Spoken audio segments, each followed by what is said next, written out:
Welcome to the Here's Hope Project, where your story creates hope. I'm Sarah Jane, and in today's episode, we're going to speak with Kelly, who is a cancer mom. She has a daughter named Riley, who was diagnosed with infantile glioblastoma about 4 years ago, and she's been cancer-free for about 3.5 years. So I'm going to speak with Kelly about sort of how Riley's diagnosis affected her mental health, how she copes, and then I'm also going to speak with her about her role as a health navigator. She provides, resources on nearly everything that you can think of, from finding clinical trials to financial aid to even, finding retreats that parents and kids can go on. So I'm really excited to kind of introduce you all to her. So let's go. 'Cause it's here where we lay in the blanket of despair, where I'm weak but I'm strong and black smoke fills the air, where I'm burning broken. Hi, Kelly. How are you? Hi, good. How are you? Good. Yeah, I know you had labs this morning. You've got a super busy week, so can't tell you how much I appreciate you coming on to talk with me today. Of course. I'm happy to be here. Thank you for doing this. Yeah, it's really cool to meet you for the first time face to face. And I know we have known each other for a little over 2 years, something like that. Yeah, And it's been a couple years now. It's really exciting to finally meet you in person. Well, yeah, agree. through the screen. Through the screen. Yeah. Like we're several hundred miles apart, but that's the blessing of technology, right? Yes. So so I've known you for a little over 2 years, and Riley, is she 4 or 5 right now? I think she's 4. She's 4. She will be 5 at the end of June. Okay, cool. So coming up. And I know that it's been 4 years or coming on 4 years since Riley was diagnosed with infantile glioblastoma, and Yes, 3.5 years since she's been off treatment. And, correct. so I've known you a little over 2. So I've been able to see and be a witness to all the good that's come out of this, right? I see the milestones that Riley has met, the little adventures you can go on. I remember a lot like her riding the bike for the first time, collecting ladybugs. I love it. I love following you guys. And yeah, I've also been able to be witness to how you've been able to turn all of that pain and trauma into just passion and purpose with your role as a health navigator. And we are going to talk about your role as a health navigator because I think you can just provide so much or ease so much stress and provide resources to parents listening. So we are going to talk about that at the end. First, though, I'd like to talk about, how Riley's diagnosis has affected your mental health because with a cancer diagnosis or really with any major diagnosis that a family deals with their child, it really impacts your physical, your social, cognitive, emotional well-being, a lot of things. And I hear time and time again from parents, that it turns their world upside down. And I know this looks a little bit different for everyone. So I'm wondering, what did upside down look like for you? And in what ways did everything change? Yeah, so that's you're right. It is different for everybody. But I'll kind of, from my standpoint, talk about what that looks like for my family and myself. And I think that other cancer moms, we definitely agree because I've been able to communicate with many cancer families. And so when Riley was diagnosed, I was originally given a year or 2 with her. Stage 4 brain cancer is not a good diagnosis. Up until several years ago, this particular tumor was not understood very well in infants. We see glioblastoma a lot in adults and older patients, but with an infant, it's considered more rare. And therefore, I was not given a lot of hope. I was told you have 1 to 2 years with her if you're lucky. Like you just said, that was coming up on 4 years since she's been diagnosed. Will be April. Will be 4 years. So obviously that wasn't correct, but it's in part due to just the misconception of this tumor and lack of understanding and research that's gone into it. So when I heard those words, of course, your world flips upside down. And you asked me a question once, what does that mean by flips upside down? And I was like, wow, nobody's ever asked me that. And I think it's an incredible question because you're right. That might look different for everybody. But essentially for us, everything we did changed. So I was working full time as a bedside nurse back then. I had to leave my job. We had to move halfway across the country for Riley's treatment. We no longer worried about mundane things like, when are we going to cut the grass this weekend and get the laundry done? We were solely focused on keeping our child alive and getting her the treatment she needs to live a long, healthy life. So everything we did looked different. She was diagnosed in COVID times, so that put even more strain on us because we were in a bubble essentially for probably a good year and a half. So she was in treatment for about 6 to 7 months, but her immune system took a long time to recover after her very intensive chemotherapy and 3 brain surgeries. So we lived in a bubble. We did the best to make incredible memories with our family. Created an obstacle course in our temporary apartment that we were living in. He put like hula hoops and little tunnel and couch cushions. And we used to just have the girls, because I have another daughter as well, who was very young at the time. And we just used to have them go through this obstacle course in the house. And honestly, it's some of our best memories, but also some of the hardest because Riley was very sick and going through chemo. You're no longer looking at life as things that most people worry about, right? Like, oh, when my child starts school, are they going to make friends? Are they going to succeed? Are they going to be happy? You're like, is my child going to be able to start school? Are they going to live? Are they going to survive? And I think that changes your outlook in general on life. I no longer, I can't say I don't sweat the small stuff. It's kind of just part of my personality. I sweat a lot of stuff, but I really try every day when I wake up to, my perspective has changed. I really try to put things into perspective and look at things, as if my daughter was still battling, as if every day could potentially be your last. And I know that, that saying gets thrown around a lot, live each day like it's your last. And some people might think like, all right, that's a corny saying, but it's very, very true. And when you have something like this happen to you, it just shows you that, at any moment, like for us, our perfectly healthy 10-month-old baby girl went from a normal infant who is crawling around and pulling herself up on furniture to fighting for her life. And at any moment that can happen, to anybody at any time. And you don't want to think like that, but you do have to just try to focus, I think, on making the best memories and, enjoying life to the fullest. So that's, I think, what it means by my world flipped upside down. Everything we did, everything we were, our day-to-day life routines, what we did on the weekends, you're no longer going out and hanging out with your friends or having a barbecue maybe, or whatever you enjoy on the weekends. Now you're potentially stuck in the hospital with your child. So I think for us, that's what that looked like. That's what that meant to me. Okay. Yeah, having to move all the way across the country, that's a big change, a lot of life adjustments. What would you say the hardest life adjustment was for you? Honestly, just seeing my child sick and not being able to fix it. So, I'm a nurse and a cancer mom, but being a nurse, I want to fix things. I want to make people better. I want to make them feel better. And there were times with Riley when she was diagnosed that I felt very helpless, that her life was in the hands of somebody else, that, her treatment and the decisions being made, I didn't, it's not that I didn't have a say. Of course I do. As a mom, you definitely advocate for your family and your child, but essentially I was relying on other people to fix a problem that I couldn't fix. And I think for me, that was really hard to go from having just a healthy family, your typical, I don't want to say all American family, but that's what we felt like. And then having a child that was fighting for their life, that was obviously the biggest change and the biggest challenge for me. Yeah, and having to turn over your child to the doctors and have full trust in them, kind of, I imagine you feel like a loss of control.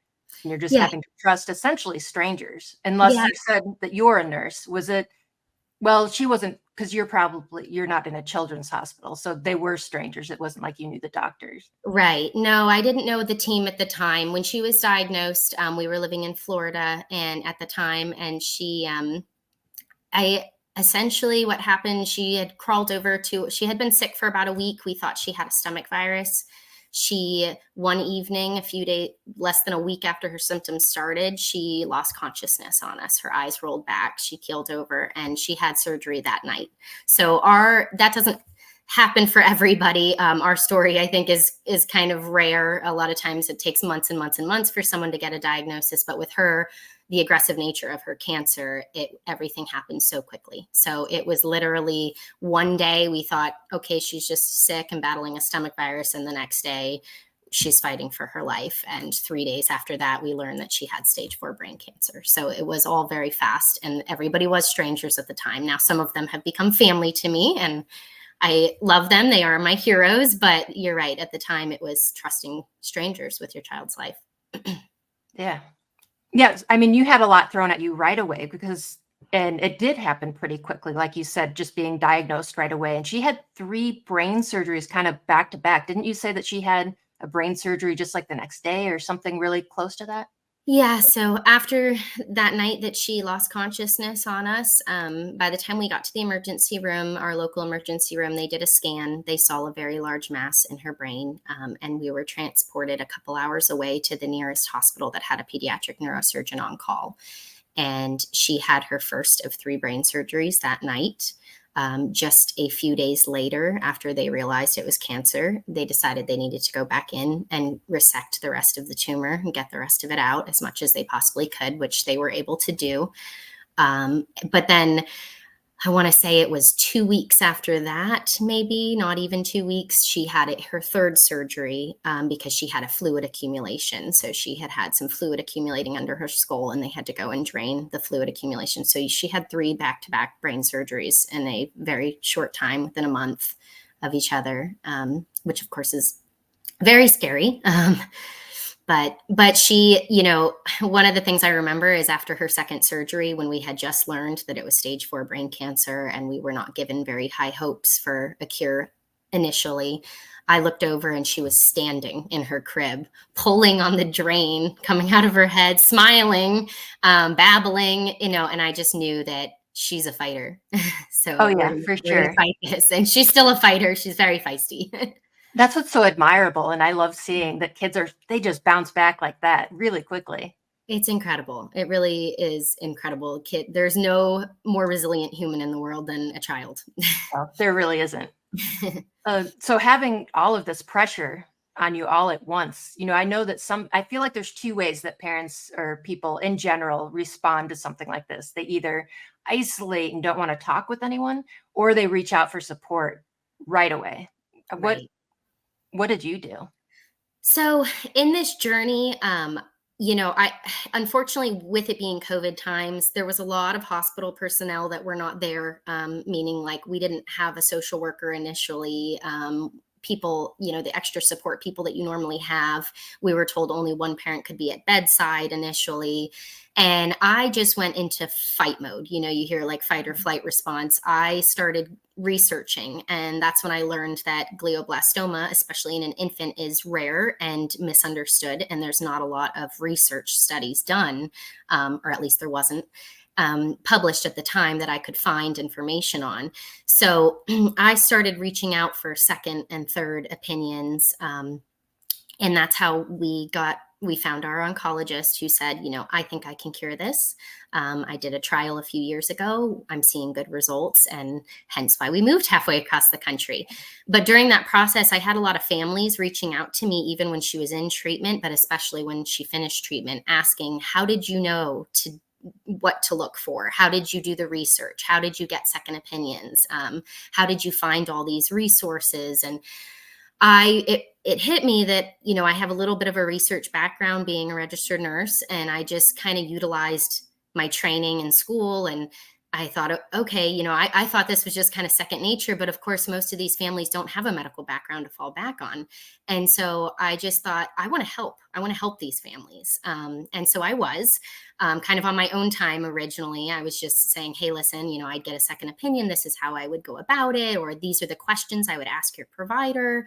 And then one day I met my boss, the CEO of the National Pediatric Cancer Foundation. We had done a news article together. We were interviewed on our local news channel. And so him and I had met for coffee, and I told him my background as a nurse and our story and our journey, and that I wanted to help these families further. And that's how the Health Navigator program was formed through NPCF. We kind of created this role so that I could continue doing the work that I was already starting to do and help as many families as I can. Sometimes it might be helping them find a clinical trial. Sometimes it might just be, here's a list of questions to ask your provider.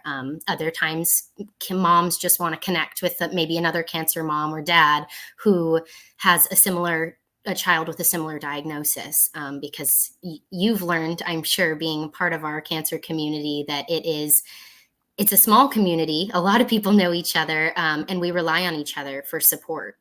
Being able to bounce ideas off of other cancer parents and talk about our journey. And I think for many of us, it's really beneficial. So sometimes it might just look like that. I might be connecting parents with each other, transportation issues, any sort of resources that I can share.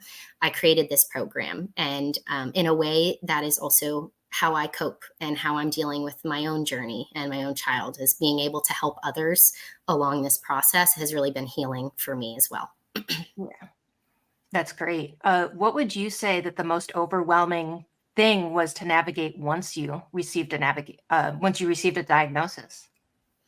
Finding somebody willing to, treat her and look at her tumor as one that can be potentially cured. So the first several neuro-oncologists I talked to throughout the country, like I said, I don't know is that they have seen a lot of infantile glioblastomas, older children, adults, like I said, it's more common. So there was a lot of talk about, doing kind of more of an outdated protocol that would just hold her off for a year or two until she was old enough to receive radiation. But that is not a curative plan. That is we're going to hold it off as long as possible. So being able to find somebody who's maybe done more of a newer trial, looking at not only a way to hold this cancer off, but to get rid of this cancer altogether, to kill every last cell and give her a chance at life. And being able to kind of just sift through some of that research and some of the different, getting second and third and fourth opinions in my case. It was a little bit challenging in the beginning. There was a lot of things that, like I said, I don't think, even as a nurse, I don't think a cancer family should be staying up till 3 a.m, looking at second and third opinions. And that's why I created this role. I want to help people do that, because in that moment, you really should be able to just be there with your child, and loving on your baby and making memories. And we were doing that as well, but I was definitely staying up late and just trying to find answers. Yeah. And I'm sure experienced a lot of anxiety. And Yeah. I know that anxiety, can be really debilitating, and it affects your physical and your cognitive abilities. It, leads to sleep disturbances, fatigue, irrational thinking, difficulty concentrating. From my experience, a really hard time making decisions. Yes. Have you noticed it impact these areas too? Absolutely. Oh, yeah. I mean, I already had anxiety, I'm pretty sure, prior to my daughter being diagnosed. I self-diagnosed myself with that a long time ago. I think everybody has some form of anxiety. It's a spectrum, right? Some of us have it a little more than others.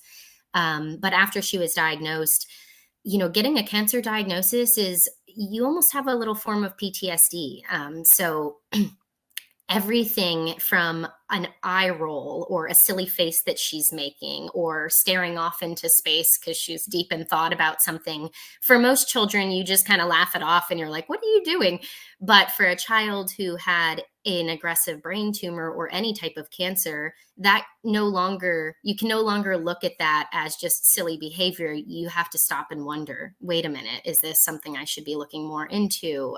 Is this not? And unfortunately, I can say, being almost 4 years from diagnosis and 3.5 years out from treatment, I don't know that that's ever going to go away. We're never out of the woods. Cancer is unpredictable.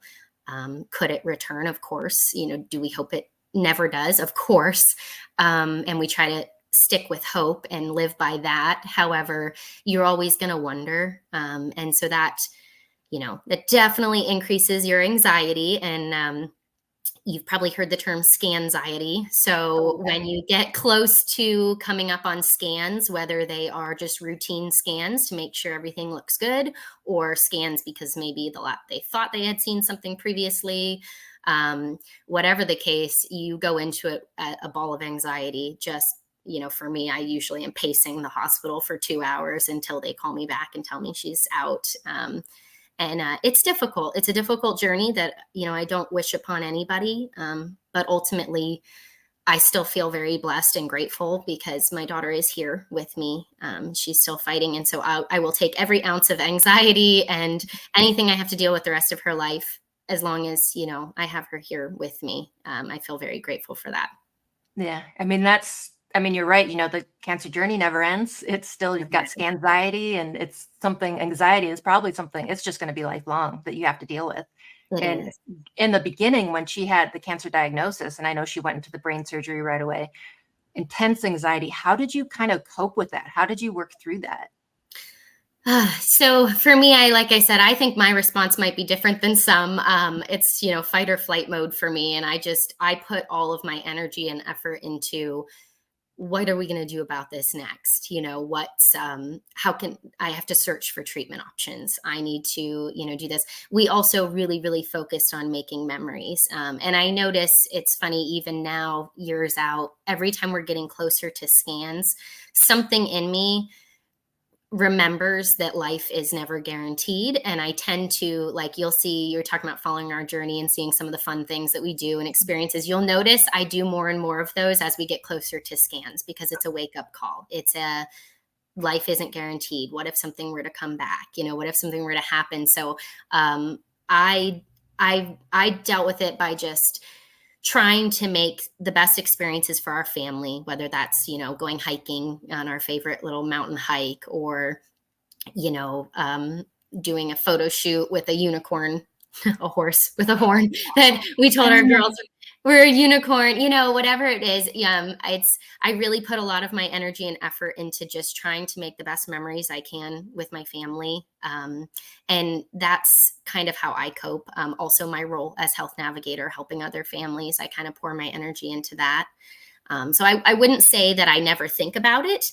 Of course, it's always there. For other families, there is no right answer, but therapy is a great option for people, talking to somebody, being able to open up and pour these feelings out. Joining one of these mom groups for cancer survivors is fabulous. Honestly, these other cancer moms are my I'm sorry, you cut out. Would you mind repeating that? Yeah.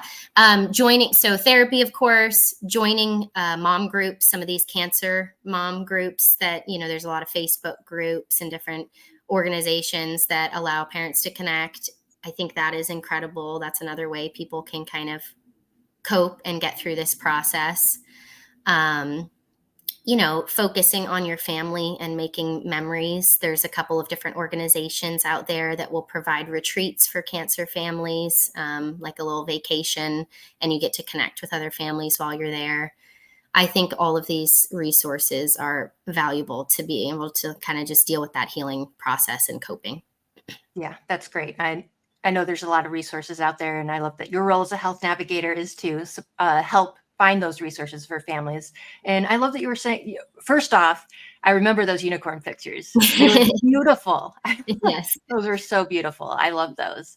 And yeah, I like that you're creating those positive moments and focusing on those, because that really is kind of how you get through it and how you hold on. Because if it was, you just were stuck in this negative space, I mean, then it's just a cycle and it's harder and harder. And so the fact that you found support groups, and did you do therapy yourself too?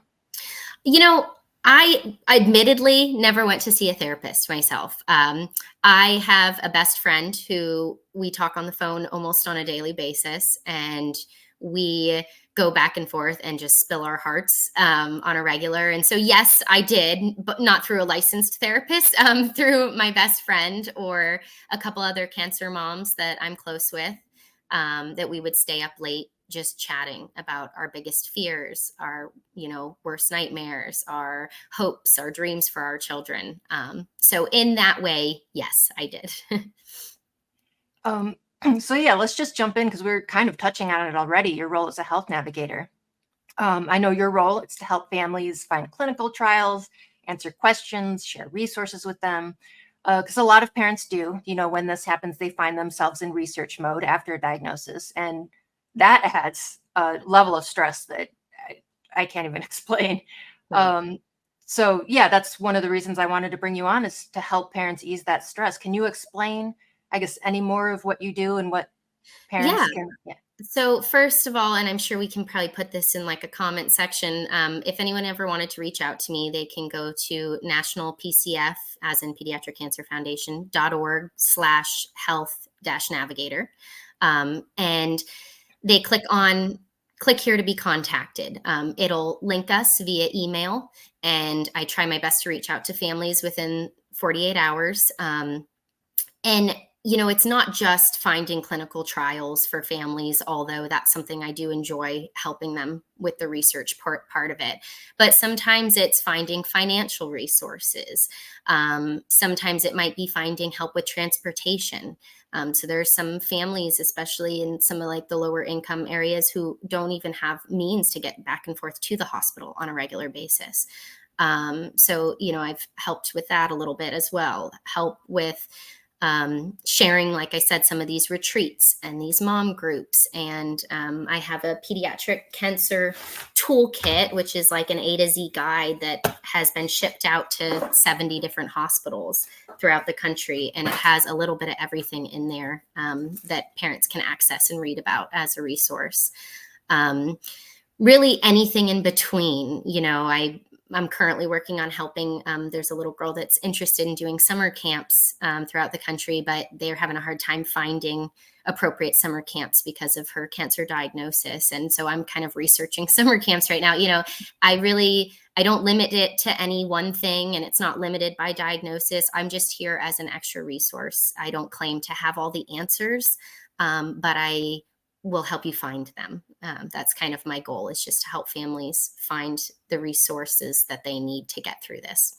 And this could be any resource, right? Do you provide mental health resources and things like that? Yeah. So for mental health, I do, our toolkit does have a section that was written by a friend of mine who's actually a mental health nurse, and it talks about different techniques and ways to cope. So I'm happy to go over that with families, but I also will link them up to the proper resources. There's a couple different support groups out there throughout the country, depending on your location. Of course, like I said, I always suggest, therapy and connecting with other cancer families, which is a form of therapy in many ways. And, being able to open up about your journey, I think for most people is very beneficial and helpful. Oh yeah, I think that's very therapeutic, being able to do that. And I imagine some of the best therapy is just finding other cancer parents that are very familiar with the journey that you're on and what you're going through. Right. Exactly. They can relate. They know, you're diving into your deepest fears of losing your child. And it's hard to find people that can understand those fears and relate to that. But other fellow cancer families, we all can, whether I have many friends who have lost their babies, and that is extremely difficult. And, it's hard, but it's nice to have them. It's nice to have them in my life. It's nice. Like I said, it puts life into perspective. I've met some really, really amazing, strong moms and dads in this world. Oh yeah, I have two. That's why I'm doing this, and do this. And I love that you're doing this. Oh, thank you. So you have the book that you can mail out to people with the resource guide, and it's also online too, isn't it? It is. Yep. You can access it online. Like I said, there's 70 different hospitals throughout the country that have it right now. So a lot of social workers are handing it out. I will directly mail it to people, or someone from our office will directly mail it out to families. And I am working on turning it into an app. So that's to come. I can't talk much about that yet because I'm just in the early stages of meeting with app developers, but that's something I'm really excited about as well. An app would be amazing. That's a great idea. Yep. Yeah. Thank you. Well, is there anything else that you'd like to mention or tell parents? No, I want families to know that they are not alone in this journey, that, their fears and their feelings and what they're going through, it's all valid. But there are other families, there are other resources out there. And I just don't want people to feel like they have to walk this journey alone. That's the biggest thing. I want them to know that I'm here. They can reach out to me as a health navigator, or even if just as a friend, a cancer mom. And I've got many other amazing organizations and cancer families that are willing to chat and communicate, and a lot of resources that I'm open to sharing. And I just, I want everybody to know that if you're going through this journey in one way, shape, or form, you're not alone in it. And please, reach out. Yeah, if you're listening, please do reach out. She's got a lot of, experience in just the childhood cancer. You have a great childhood cancer community. And yeah. So listen, thanks so much for coming on and talking about all of this. Yeah, of course. Thank you for having me. You're incredible. And I said it before we started recording. You don't have to be a part of this cancer community, but you still are. You choose to be here. And that means a lot to a lot of us. So thank you.